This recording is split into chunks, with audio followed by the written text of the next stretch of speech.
and restore that connection to each other before we can just be one happy family, right? And so the only way out is through.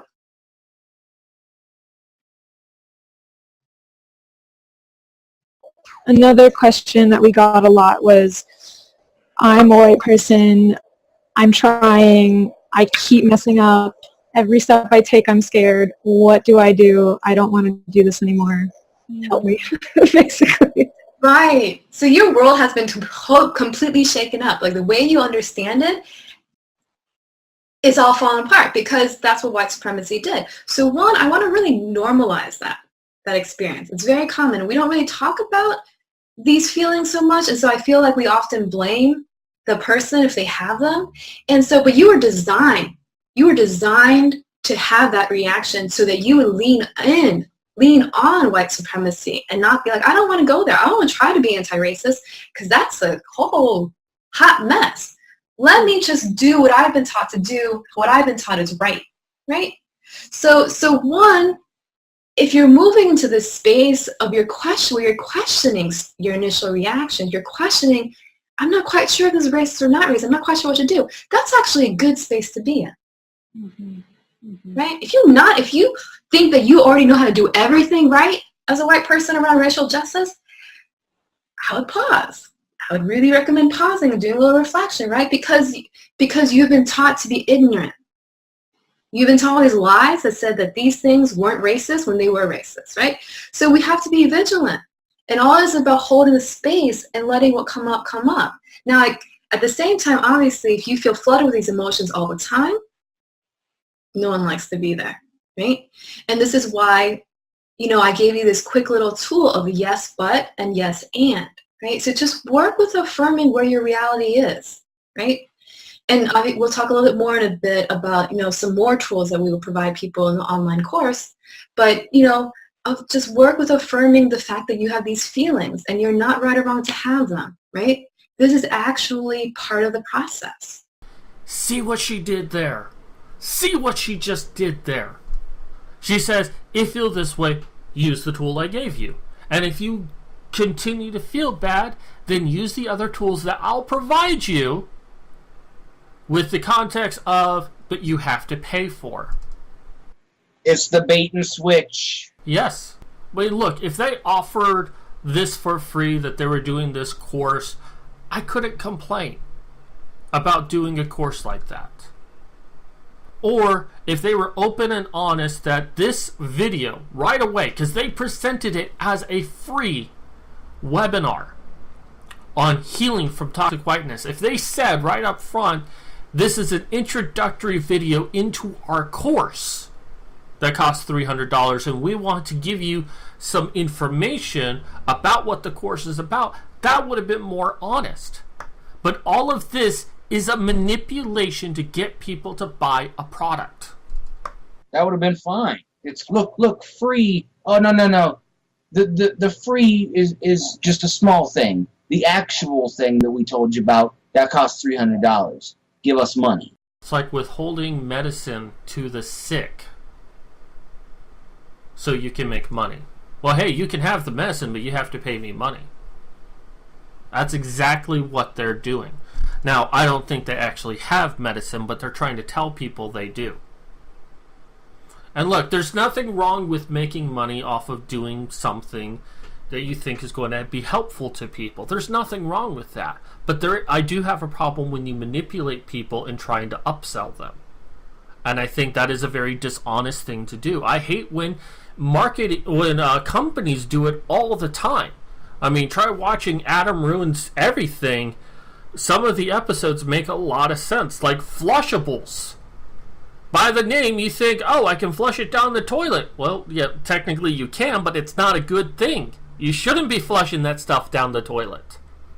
But it's a marketing con job to get you to buy something that you don't need so they can make more money. And that's when I have problems with just the way the world is, that there needs to be truth in advertisement. And I know that's kind of a socialist thing, but I don't give a shit. because I don't think it is. I think it's a proper balance of capitalism that, you know, we do need some regulation in there to keep people from taking advantage of other people by lying to them. But yeah, that's all she is doing in this video. That's what this entire premise is. We have a product. Here's why you should take it. Here's a quick little tool that might help you. Oh, it's not helping you. Take our course. Yeah, she's a used car salesman. They lure you in with that ad that shows a brand new, nice, shiny car at a real cheap price, and then they go, oh, but we sold that car already. But don't worry, we got one that's even better, and you're going to love it. If you try to negate them, that's going to make things worse, right? If you try to deny they're happening, it's going to make things worse, right? It's like if you've been set on fire and you try to pretend like you're not been put on fire and you do all your other stuff, you just burn. So attend to yourself is what I'm trying to say. You know, acknowledge that fact that you're on fire. What are you going to do about it? Right? Sandra, can I jump in on that? Go for it. I think there's also a piece, one of the questions I heard a lot is I have a racial justice analysis, but the people around me don't. So how do I deal with them? And I get really frustrated with them.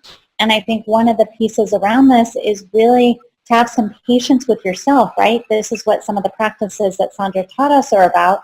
And then through the 8-week course that we're going to move into talking about in a minute, what are other practices that we can use to be processing our own feelings and emotions and the ways that toxic whiteness have impacted us as white people, and to move into action. So to have like a whole toolkit of tools of ways that we can deal with what's going on and not feel like we have to separate out the feelings that we're having from the social action that we're taking, but that we have a way to integrate the two, that we can ground ourselves in our practice and then move into action. And so I think one of the things that's so important about the compassionate activism course is that it gives people a toolkit for doing that work. Mm-hmm. Yeah. We even give you a step-by-step process, actually. So and that's a great segue into the thing I want to touch upon and build upon is that you can't give to other people what you don't give to yourself. So oftentimes what we want to reject in other folks is what we reject in ourselves, right? And so because we fear being racist for very valid reasons, we don't want to be causing harm, but to the degree where we want to deny when it does surface, right? And so because we bring shame, judgment, blaming, all that stuff to it, right? And so we also bring that to other folks, right? And so it makes, obviously, when you're doing that, bringing that to yourself, to other people, that's not really that great. And that's also not creating the loving, compassionate, humanizing dynamic that we want to be replacing what we've been taught, which is to dominate, to blame, to dehumanize, right? And so just kind of noticing that when you find it hard to be with other folks around something, right, that means that you've got some work for yourself to do. That just means that there's some pain that you don't want to get in touch with, so you're going to push those folks away. Right? And so that means that at that moment, trying to be with those folks probably not going to work out. That's because you got some work to do with yourself. So just kind of sit and affirm your own reality, your own feelings, and realize that there are layers to this. There are very much layers to this. And so just kind of sitting with it, repeating the affirmations that I taught you, that will help you shift. And as you shift, it may go from anger to fear, to grief, to sadness, to pain. You may notice it in different parts of your body, right? That happens, very much happens. Because the initial reaction that we have is simply the initial reaction. There's something much deeper happening. That's why I broke down the 3 core pains, is because it manifests in all these different ways. And it comes back to one of these 3. And what she's doing there is that when you start to feel all of these negative emotions because you're basically telling you to hate yourself, that's an affirmation that you're doing the right thing. It's a confirmation bias. Oh, well, I feel depressed right now, so it must mean that I'm doing the correct thing. I'm feeling the way that I should about these things, so that's positive, even though the feelings are negative. Right. She's given instructions right now of how you're going to feel, and instead of saying, well, the thing is that, anyone who changes their mentality on anything is going to experience some disconnect from what they believed before. They're going to question everything, and that's fine. That's good. But the way you deal with that, whether it's for the good or for the bad, way you're supposed to deal with that is you're supposed to have guidance along the trip in dealing with that. Like when I first became an atheist, it was a very scary time for me because I was just all matters confused. And this was a journey at first I went on my own. Because, I kept trying to justify why I should believe in God. Then I kept trying to find evidence for why I should believe in God. And then I grasped onto every little thing I could onto why I believed in God. And I eventually had to face the fact that I didn't. But that didn't make me feel better that, I didn't. I felt very lost and confused. And that's when I started watching videos on YouTube, and I found mostly Thunderfoot, because he was doing Why Do People Laugh at Creationists, and I felt like that helped me out a lot, and in a way, it was guidance. And then I started looking at a lot of other people talking on the subject, and I listened to what they had to say, and I listened to the opposition too, and it helped me through the process. I sought help, and I got help. What they're suggesting that you do is that you don't go out and seek help. You do this, you feel bad, and when you feel better, you can be a part of us, but only in a limited capacity. They don't want you to go out and get help, because if you go out and get help, then you might see how much bullshit this actually is. Right. And so just kind of being able to notice that, right? And I gave you those 3 core pains so that you can more quickly understand what is driving your initial reaction, right? So, and understanding that we can both be with other folks and see their humanity and not treat them like they're disposable and care about them, and still protect ourselves from the harm that they are causing. Now, generally, obviously, I don't advocate spending lots of time with people who are toxic and abusive. And there's a lot of folks who unintentionally do cause harm that would want to do differently, right? And so, and including ourselves, like we make mistakes as well. So it's kind of like, doing the work with folks who want to do the work with you, right?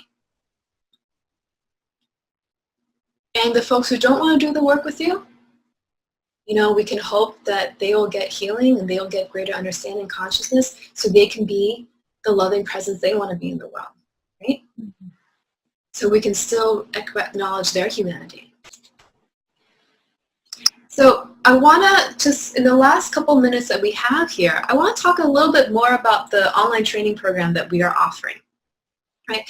And so it's a 10-week program, and where we're going to be talking about how specifically to apply compassionate activism to white supremacy. As I mentioned before, we've done it generally by healing from systemic oppression for marginalized folks, and this is a new program that we've launched. And it's really walking through these different practices that help us understand how can we shift away from the overwhelming, the like, don't know what to do, can't do anything, get really stuck feelings that often arise when trying to address racial justice when you're a white person, and instead just kind of learning how to be in loving relationship to ourselves as we discover and unpack the implicit biases that we have so that we can make a different choice, right? And so, and we've walked through a little bit the first 2 practices of noticing toxicity, acknowledging multiple realities, and then just kind of getting in touch with what's going on. And that was the breathing exercise that I did with you, where we got present, right?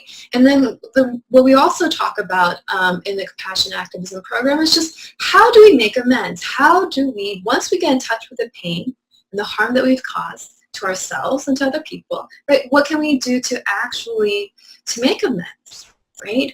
In a way that's not about punishing us, not about making us wrong as a human being, but actually about doing it out of love for ourselves, right? So it's compassionate because it's actually to relieve our own suffering, to be held accountable, right? And then obviously engaging the radical education to figure out like what happened where I thought this was fine and turned out to be racist, right?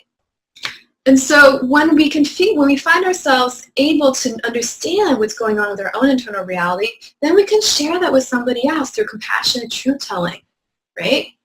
Once again, this is actually compassion for ourselves to share what we have learned and hold ourselves accountable because there is great release actually in making amends, right? We haven't been taught that. We've been taught it's terrible to get found out that we did something. But if we do it in a way that's mindful and acknowledging of our humanity, then there's actually how to release from suffering, to actually just state like, I did this, it happened, I'm sorry, right?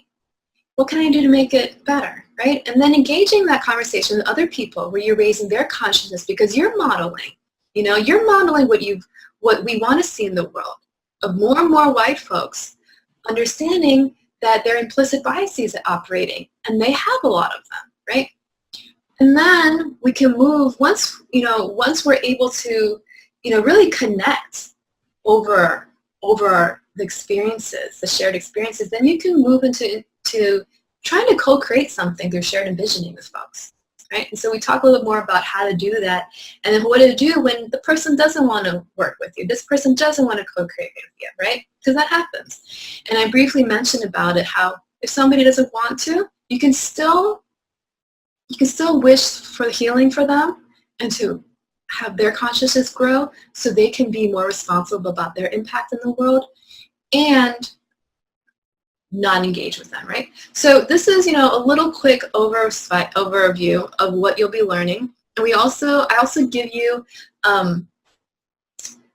training. So what we're doing is 3-hour trainings where you get all this framework. You get the compassion advocacy model. And then I also teach you a step-by-step process where you can implement it because this is all new. You haven't been taught how to do this, so I'm just throwing it at you. And so practice is the key to this game, to like actually changing how you live as a white person in a racist society that you don't want it to be racist anymore, right? So practice, how's it showing up, right? So we're going to be doing 6 90-minute practice sessions weekly. And the nice thing about this is it's actually going through Thanksgiving, because I imagine a lot of conversations we'll be having at Thanksgiving family table, right? And so we'll be able to support you through that. And because, this is a lot of this group work, and there's a tremendous learning that happens with the group work, but we also know that we need to be supporting people on an individual level. So we're also offering 3 individual coaching sessions and limited email support from both me and Dara, right? And that way, if you want to dig a little deeper with us, you have that, right? Like, we want you to really develop these skills, really develop the capacity to be with yourself and to restore yourself to emotional wholeness. So you can, both because you deserve it and in service of this racial justice work, obviously. And so, there are dates to all of this because of the live sessions, but if you can't make it, of course, we do recordings of all of them, and that way you can watch it any time. And you won't have to worry about it going away, disappearing. It will always be there. For as long as we exist on the internet, it will be there. And then anytime we do this work, the same training around healing from toxic whiteness in the future, you'll also be able to enroll in that for free, actually. And because we really want to give people the tools and the support, the practice, the community to really create a different type of world, right? So that's what we're committed to, and that's how we're doing this. Now, oftentimes there are 2 main questions that come up. 1, you're super busy, and so you can't make those times. Got it. That's why we're recording everything. So if you feel like you can't get to it now, you can't make those specific times, you can still watch it whenever you want to, right? And you can still, you'll probably be able to make some of the practice sessions. and you'll still be able to get one-on-one support through coaching and email support. So really, I think time, it is better to come live, and so if you are going to do it, please do try to show up for the live sessions, and you still get a tremendous amount of benefit if you watch the videos, right? So the other thing is, you have limited money. So we obviously need to make sure this program is financially sustainable. It's a lot of work. I don't think actually anything like this program really exists out there, right? I think some folks are doing some work in different pockets, so I don't want to say it totally doesn't exist, but to the scale that we can have, I mean, we got about 12,000 people signed up for this workshop alone, right? So it's unique, right? And because of that, we are charging for the full regular price $297 actually for the 10-week program, and which is approximately around like $25 per week. And what we're wanting to offer folks who came to this workshop is an early bird discount. So it's going to be happening for 48 hours until Saturday night, and you get about a third off, and it's only going to be $97. So we want to really make it work for folks, right? So if you want to register soon, you'll just have to pay $97. And for folks where $97 for a 10-week program is still too much for you, right? But you find yourself not able to save that money over the 10 weeks, we do have scholarships and summit plans as well as group discounts. So that is that in a nutshell. And so yeah, so usually the questions that we get, I just want to put the answers here. Sandra, I just wanted to jump in. It's actually like 67% off. You pay only 30%-ish, 30 whatever percent of the fee. So I just wanted to put it 67%. Yeah. Was as nice as. Oh, 60. Oh, yeah. I'm going to stop it here, I think, because all they're going to do is just talk about the course, and we got an idea of what this course is about.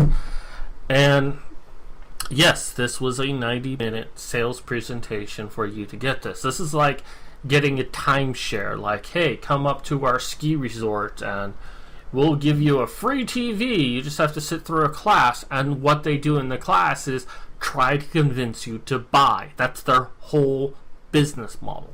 And that's what this was. And they're talking about 12,000 people signed up for this workshop.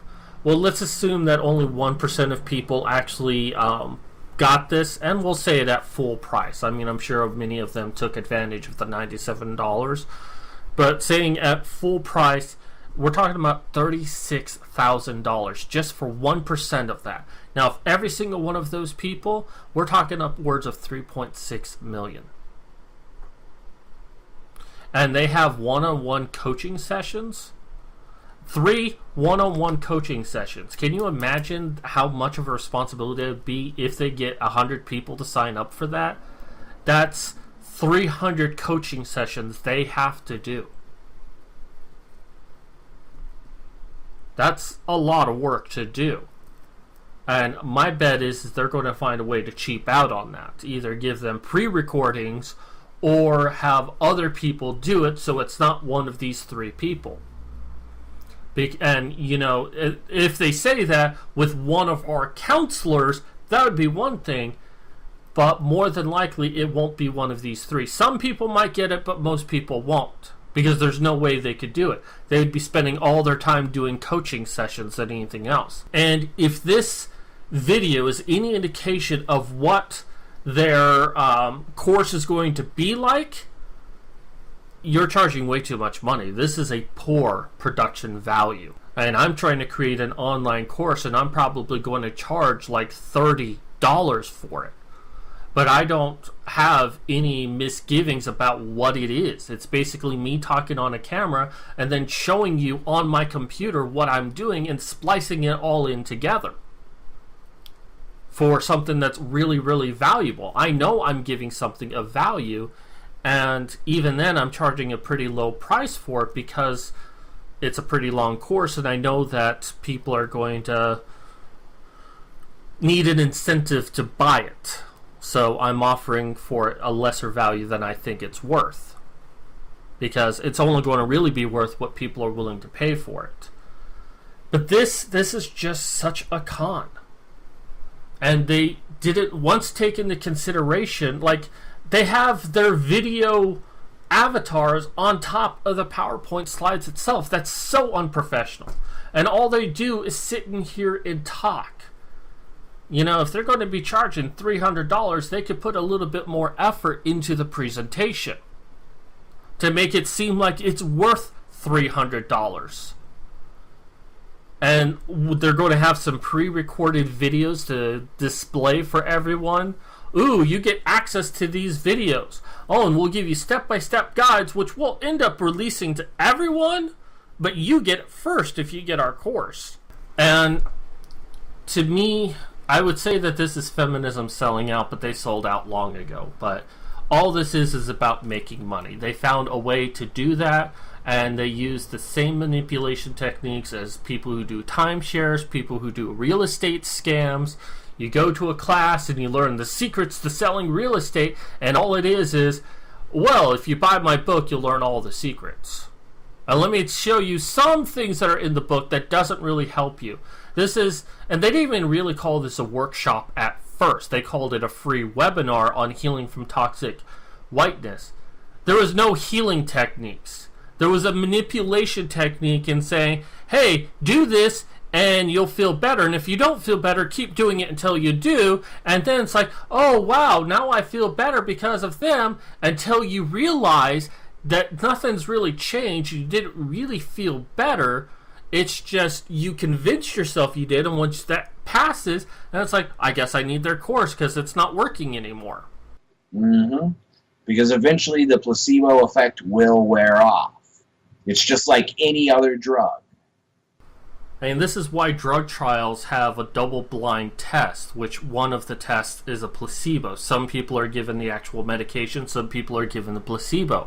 Because if they were just given the medication and they felt better, how do we know they feel better because the medicine did its job, or they feel like they felt like if they took the medicine they'd feel better? That's why some people are given basically a sugar pill to counteract any false positives. That's the term I've been thinking of. This is a false positive. That's all this is. This is all this tutorial was a false positive, telling people that white people, they're the problem, and hey, take our course. Oh, and we'll offer a special deal. It's like, you can get this great offer of all of these videos. How much would you pay? Don't answer just yet. We'll also throw in this free oven mitt. Now how much would you pay? Well, you might expect to pay $300 with this, but just with 3 easy payments of $97, you can get our wonderful course. That's what they have done. Oh, and if you call in now, we'll give you 67% off. But call fast because orders are filling up. We can't do this forever. That's all they've done. I mean, you polish up a turd, it's still a turd.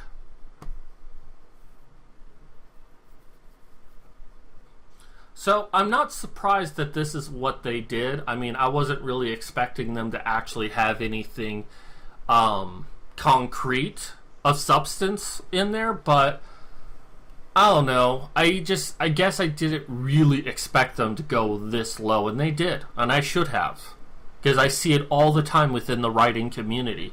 Every person who's made a little bit of money at writing will do a free webinar, which ends up being, hey, buy my product. That's all it is. And most of the time it is pre-recorded. And once I figure out it's pre-recorded, I just go and download the actual file so I can watch it at my leisure. And oftentimes they present it as, well, this is a one-time thing only. We're not going to play this again. Oh, well, a lot of people have requested it, so we're going to play it one more time just in case you missed it. And then a few weeks later, it's like, okay, we're going to release it. Just to try to get more business. And this is what feminism has become. It's not about helping people. It's not about trying to make the world a better place. It's about cashing in. It's one thing to try to maintain the cause, but you should be honest about it. You shouldn't try to trick people into doing something that they might not ordinarily do. It's cashing in and just trying to ensure that the person who's paying feels guilty long enough to where they keep paying. And yeah, they act like, hey, we're going to offer a discount for $97. And you think, well, that's good. They're trying to help people out. Not really. More people are going to purchase that $97 than that $300, and they'll end up making more money than if they just offered it for $300. It's a basic market manipulation.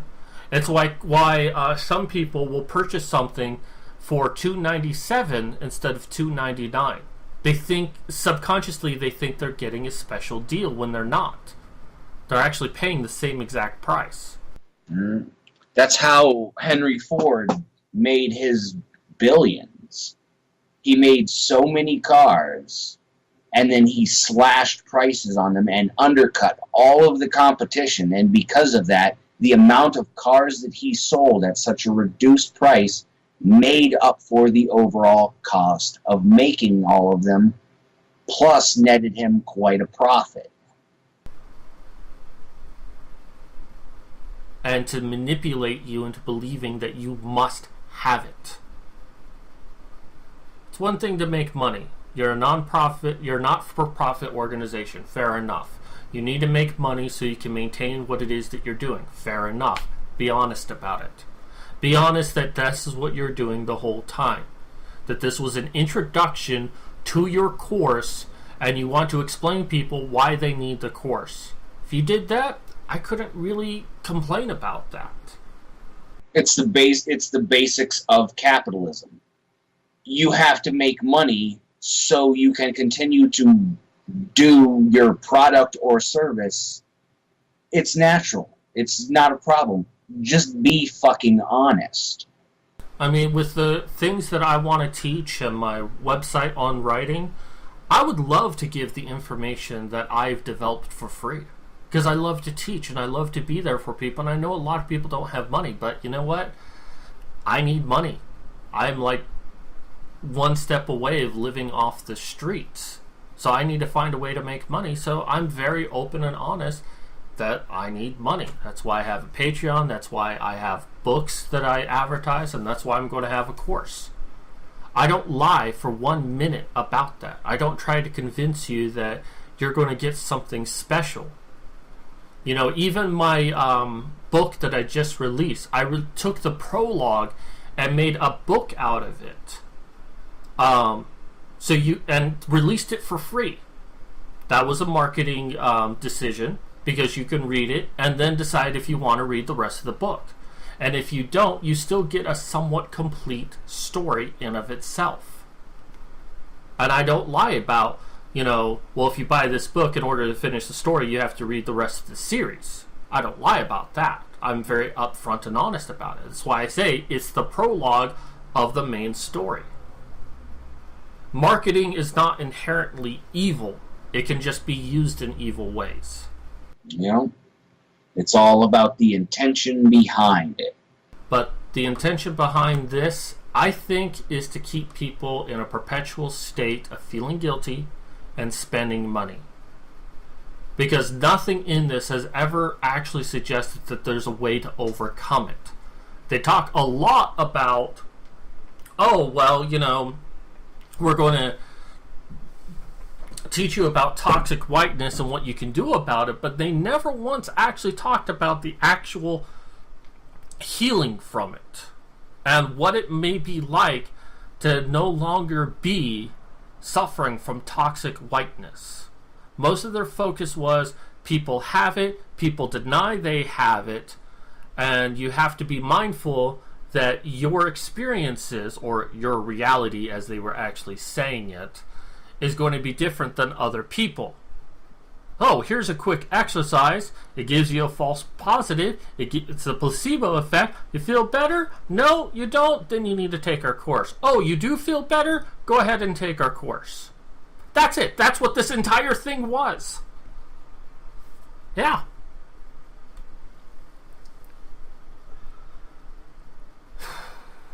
So, do you have any final thoughts before we wrap this up? There is only one reality, but there are many different perceptions of that reality. That's pretty much it. Because they kept bringing up different realities. No, there's one. For as long as this video is up, and probably cut up into multiple parts just so it's easier to watch, this is what feminism is. And I welcome anyone to go ahead and use this video for whatever they need. Let's spread this around, because people need to be aware this is what feminism looks like. This is the ideology that they support. And I have not once seen any men's rights activists do this kind of bullshit. And it's one thing if they want to offer a course, and it's another thing if they want to, people to spend money on it. But if they try to do this bullshit, I will call them out on it. I make that promise. You try to upsell me, you try to trick me into believing that I have to have it, I'll call you out on it. So far, I haven't seen any men's rights activists done this. Doesn't mean that they won't. But feminism, I didn't think you could get any lower, and you just did. It's one thing to fight for your ideals. It's another thing to trick people into believing in them. And even further, to charge money for it. Well, that's going to do it for us today. Josh, I thank you for coming out today. I know this was a long video, but I thank you for staying the course with me. Thank you for making me aware of this, because otherwise I wouldn't have known anything about this. And I had a lot of fun today. I did too. Should definitely be back on my channel again during one of my regular shows. Alright, so usual stuff down below: Patreon, book, Twitter, and I'm sure Josh will give me his information so I can get you over to him. Yep. Anyways, that's going to do it for us today. Thank you everyone, and this is Mad Cat signing out.